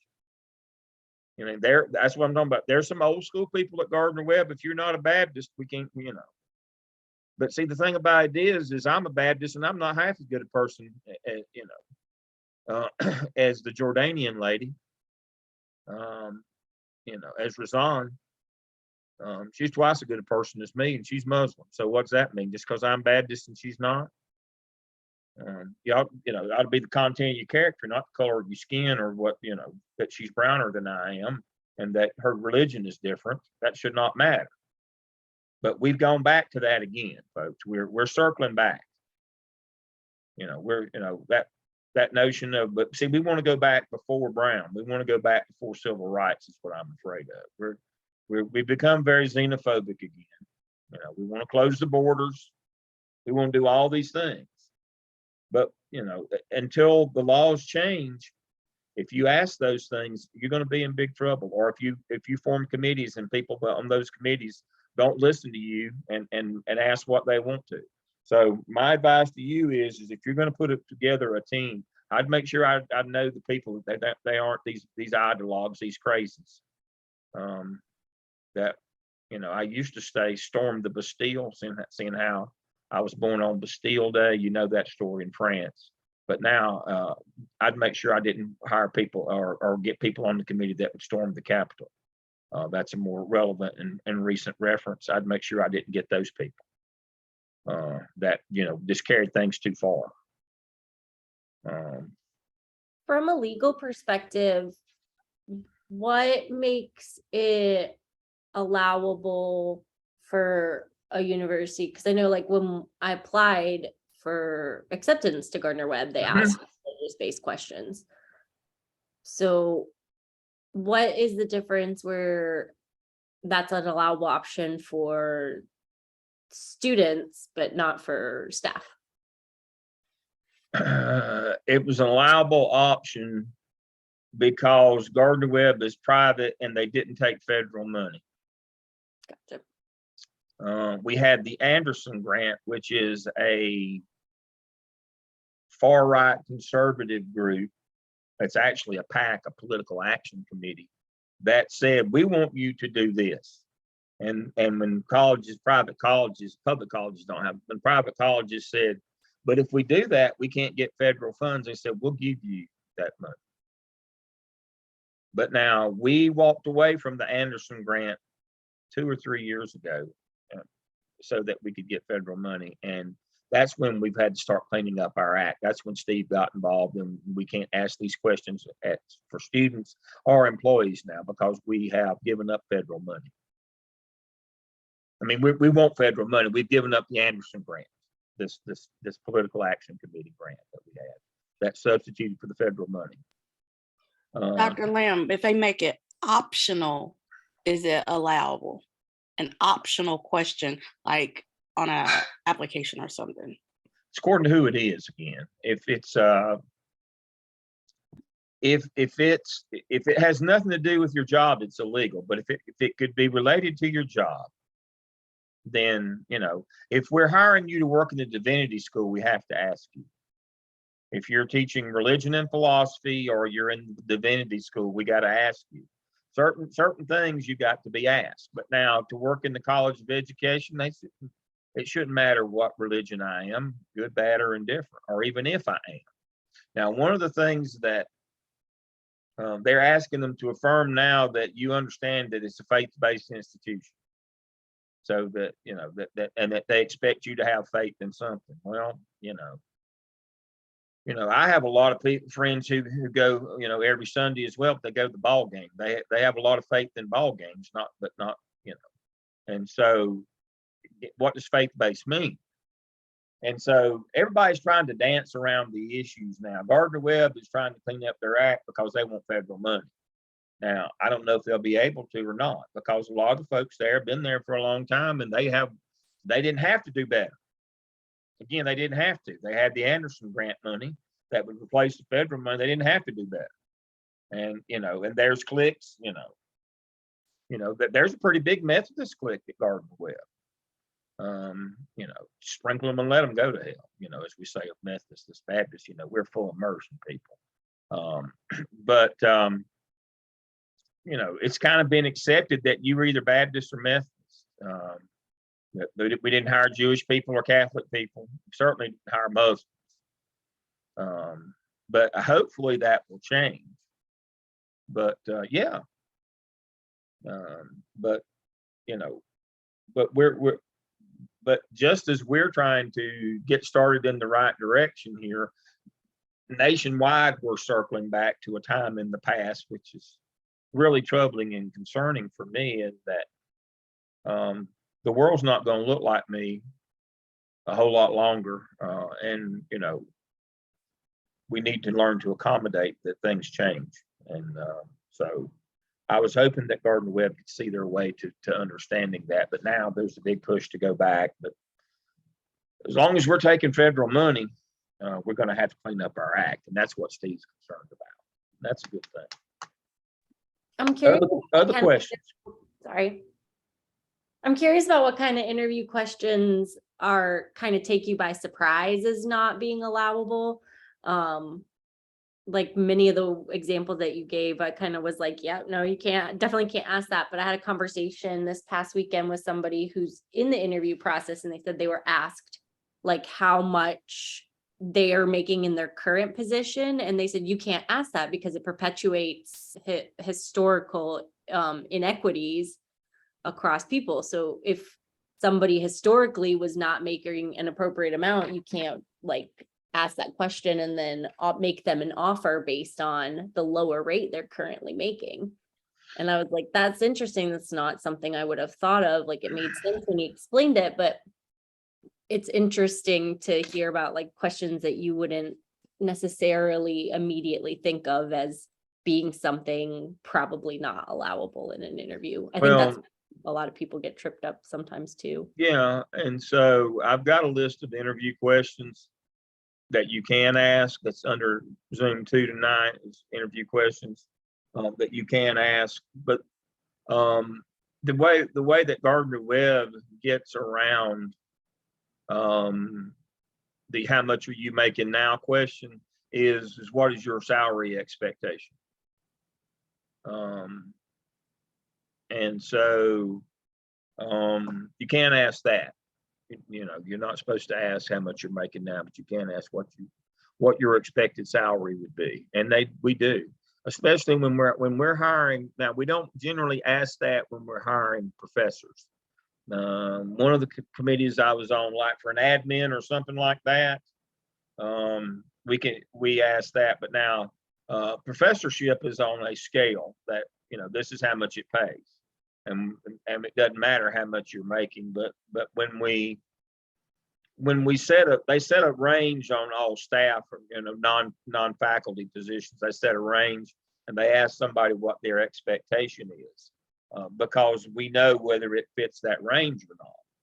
Now, one of the things that I advocate for when I'm on those kinds of committees is if somebody says that they want 60 and our upper end is 48, that should not preclude us from offering them the job if they're the best candidate. They make them turn us down. They you know, that might be their, you know, their ideal amount of money or salary. That doesn't mean they're making that. And so I don't like the salary questions anyway. I like to try to find the best person. But a lot of salary questions dancing around the pregnancy, baby, daycare, how far you live away, who your relatives are, where'd you grow up, all that kind of stuff that people kind of try to slip in, and that in place of the more overt ones. I'm surprised that I still hear a lot of that kind of stuff. I want to know what you know and how, if you're a good person or not. I want to know that you know something, and I'm not, you know, it's not going to be hit and drag Bob all the time where I'm having to pull you, you know, or whoever's working with you is having to do your work. And so, you know, we're trying to find the best people. All this other stuff I'm not interested in. But that's what we're trying to go back, is all the other stuff is more important than what you can do now. And that's what the federal government is trying to protect people on, is that we won't discriminate on these things. That's the whole notion here, is trying not to discriminate. Good questions. Y'all need to talk more as we go. This is a conversation. I know y'all, I'm not going to sit and read the documents to you, and I'm not going to sit and read the PowerPoint. Y'all read all that stuff. You can open that shared drive folder. Need to have a conversation about how this really works in real life. We need more conversations. Now, Dr. Lamb, I have a question going back to beginning teachers. So, and this is probably a dumb question, but I'm going to ask anyway. Everybody else probably knows the answer. So the principal does a beginning year teacher, and that is only the first year, and then the AP can do the evaluations then, or is it based on your teaching license? Like that first 3 years, are you considered a beginning teacher? Maggie, are you listening? Did we lose Maggie? I'm here. I'm listening. Okay. Tell them how it works in Henderson County. Yeah, so you're considered a beginning teacher your first 3 years. You're still a BT. But, and this is where, again, yeah, I don't know if this is just Henderson County or North Carolina, but at least for us, like the head principal is the one who has to do the first year teacher's observations. But then any of the assistant principals can do like second and third year teacher observations, but you are still considered a beginning teacher your first 3 years. Thank you. That answers my question. Thank you, Maggie. So Tara, if you will look, share screen. I believe that is covered. Now, I could be wrong. It's been a day since I looked at this. I think some of those distinctions are drawn from us in Dr. Catenham, Dr. Maraglia's folder. The BTS program right here, I think this has that, could answer a lot of those questions for you. Right here, it talks about those kinds of things. Okay. Now, I can tell you in Charlotte Mecklenburg, in CMS, it's the same everywhere. You're it's beginning teacher. You're a BT for 3 years. Now in CMS, any administrator can do the BTs. Any of them can. Now they like for the principal to, but it is not a requirement in CMS. It's a best practice, but it's not a hard and fast rule. Smaller districts, most smaller districts that I know of, it is a hard and fast rule, but it's not in CMS simply because of numbers. Think about that. Think about this. I had 37. 1 year when I was high school principal, I had 37 new teachers 1 year. 37. First year, 37. Do the math. No way I could do all 37 of them 4 times. There's not that many school days, folks. Pre-conference, pre-conference, and then have to do that. There's not enough days. And so for the bigger district, it's not a hard and fast rule. But yeah, anybody can legally do them, but that's a local policy on that. But no, you're a BT the whole 3 years until you get done. It used to be, in my day, it was 2 years, but now it's 3. When I was principal, it was 2 years, and it was hard enough then, but I can't imagine the extra burden that places on you for that thing being 3 years now. Whew. That's a bruiser there. That'll leave a mark. That's a tough one. And you want to know these young people. You want to help them, you want to improve, but it becomes simply an issue of time. As I have to remind my lovely wife of 37 years all the time, there's a time-space continuum, and I'm just one man. I can only be at one place at one time. When that honey-do list looks like War and Peace, I'm just one man. I can only, I'm only going to be here for 2 or 3 days, and I'm going to depart again. We're going to have to be more realistic about that list. Well, that's the same way as a principal. You got to be realistic. Now, I don't know what they would do in Henderson County. I guess I could talk to Dr. Revis, who's on the school board. Of course, I don't know that but she's very into those kinds of things. What would the board think about changing that policy if they got strapped and all of a sudden, because of COVID and retirements, a school had 20 new BTs? Would they think about changing that? But that would be a board policy change. It would have to be voted on by the board.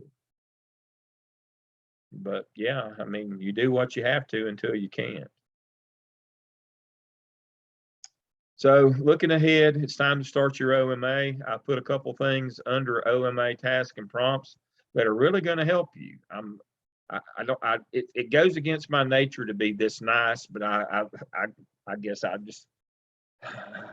overpowered myself and did it. So here's what I've got for you under OMA task and prompts. Let me close some of this stuff. I've got this one. This is a program that I go out and do in schools. And it talks about, as I told you, the triangle, how the master schedule and the budget have to support the school improvement plan. And here are the things that you'll need to do your master schedule. So this is the stuff, as I told you, you need to collect up in order to do your task one and get started on it.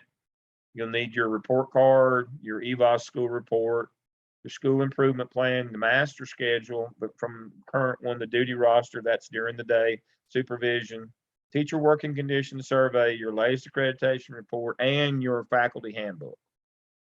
You need those things.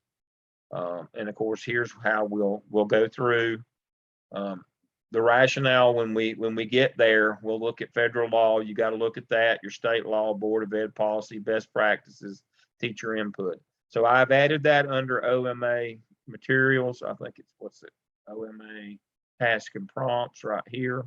I've also added another document. I've got an example for you. Got the template, but it doesn't have any directions, but I've added Dr. Robertson. Here's the PowerPoint I was just showing you. I've added Dr. Robertson's outline. Mark and I have been friends for, I guess, about 30 years or so, maybe a little longer. But anyway, he's got you some notes here to help you. He's very student-centered. He was a guidance counselor before he was a principal.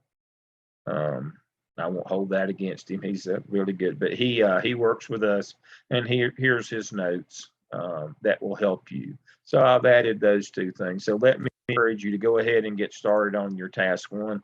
Look at that example. And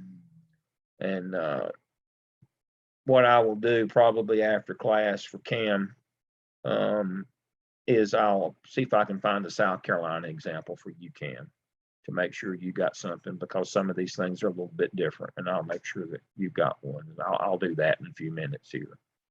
As soon as I get this processed, I'll put that in for you. But go ahead and get started. If you haven't finished week one activity, go ahead and get on that one, and get started on your week two with your HR practices. I've tried to give you an overview tonight, everything from interviewing to to evaluation, and you know the stuff in between. You had that last semester. You know all that stuff that's in between. But I wanted to kind of give you the personnel piece on either end. Look at those materials under week two. Look at Dr. Caton's folder. She's got a lot of good stuff in there. There's a PowerPoint or two under Zoom session 2. There's a lot of resources. If you don't know that stuff, there's a lot of good resources that you can learn stuff there. Spend an hour or two with that. The sense of me reading it to you. Again, we're getting better. We want to have conversations. This is operations. This is management. This is how you run school. And the way you learn is to ask. You ask me. You ask your principals in your building. You ask people who do this. This is the way this works.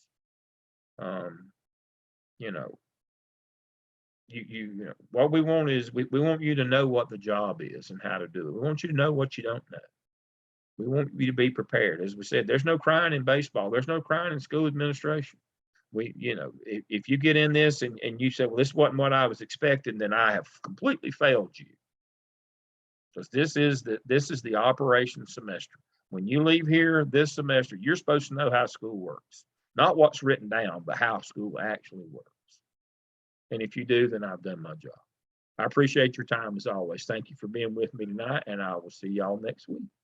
Thanks, Dr. Lamb. Thank you.